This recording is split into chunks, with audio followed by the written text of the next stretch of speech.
Hey, it's Miss Info Lit here. Get ready with me, and I'm going to talk to you about my vision for what Miss Info Lit is going to be all about. First, though, I'm going to wipe the sweat from under my eyes and my upper lip because I'm pretty sure I'm perimenopausal.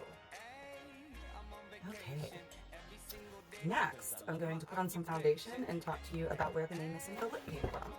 You see, I've been teaching information literacy, which is the ability to find, locate, and create information ethically and responsibly. And I do so by teaching research skills, and I break the skills down into very accessible steps. And I've been doing this for about 15 years and have really emphasized the importance of combating mis and disinformation. So yes, I've been fighting mis and disinformation for many years. And during this, I have been a budding genealogist. So really, I'm obsessed with research, and all I really want to do is spend time finding information, learning about it, processing it, and introducing it in new, fun, and engaging ways. If you were to watch my 9-year-old do one of these videos, she would probably look a lot more skilled at putting on makeup. I promise you, I am so much better at research, information literacy, genealogy, all that stuff than I am at putting on makeup. I think the light is making the perimenopause sweat even worse. Okay, so going back to the whole Miss Info Lit thing, this past year, I had a really huge year professionally. I should be wearing makeup if that's what this video is going to be. I lost this. Okay. And I was finishing a genealogy program. I'm a ProGen alumna. I was in ProGen 66. It was amazing. And I had planned to start taking on clients and, once ProGen ended, which I did. And I had this idea of starting a genealogy business, and it was called Linden Genealogy and Research Services, where I would focus on genealogy research. But I did think about how my work in information literacy and teaching research does align, because genealogy, it's research, it's information literacy. It has a framework, just like we have the Big Six in K-12 or the Stripling model of inquiry. Genealogy has its own research process. And these research processes really include the same skills. They're just presented differently depending on the framework you're looking at. But I was finishing ProGen, and then I was honored with receiving the Alan C. Miller Educator of the Year through the News Literacy Project.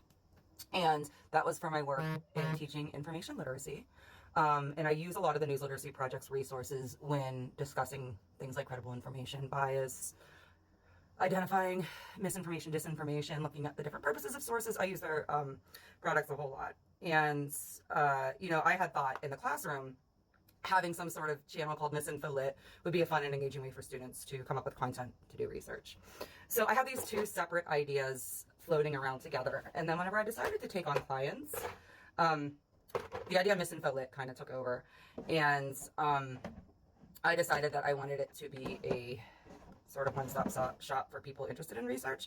So for now, I'm really starting with the genealogy stuff in terms of taking clients, because this is a pretty new idea. And while I've been working on it for a while, and I have a lot of stuff written out and planning, but there's still a lot more to plan. So I'm going to start creating some content about genealogy, and then some, information about how to analyze information critically, not just for students, but for the everyday person.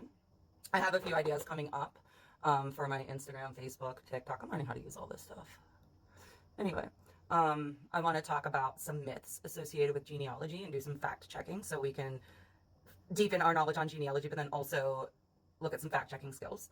And I also redid my office this summer. So because I'm a teacher, I get the summers off, which is amazing. And I redid my home office. So I want to create some content about organizing materials for research, organizing research in general. That is a really big thing that I see, one at conferences, people wanting to learn about. That's often a topic. And then also, even in the classroom, I teach a lot about organizing research. It's a really, really important step of the research process. So as I start creating content, those are going to be my first areas of focus. And I'm really excited to see how this goes. This has been a long time coming. I'm also really excited to see how this makeup turns out, because I've never done a get ready with me video. I don't know if I really want to continue doing these, but I really never saw anybody get ready and say, hey, let's talk about genealogy. I could tell some crazy stories. My grandfather, actually, he was funny. This wasn't surprising at all, but I recently found an article from 1959 where he had too much to drink and then stripped some cars of their parts, I guess, to sell. And then he got busted. And how he got busted was a police dog sniffed him out. He was hiding under some tarp, like in the street that was covering a car, I guess, or something. But a police dog sniffed him out, and then he got in trouble, and he went to jail. I love finding stories like that. Those are the kinds of things that make this interesting. And I love calling my family and telling them, and then just all laughing. I'm like, oh, Grandma got arrested. That was funny. I come from a long line of degenerates and ne'er-do-wells. And I think that's probably what has made my research so interesting. So, I hope that you will follow me on this adventure. Oh, God. We're going to do the millennial eyeliner. Hold on. The zennial eyeliner. I'm sharpening it. So anyway, I have created my website, but I'm working on making it professional. So I have a Google site until the actual site is done.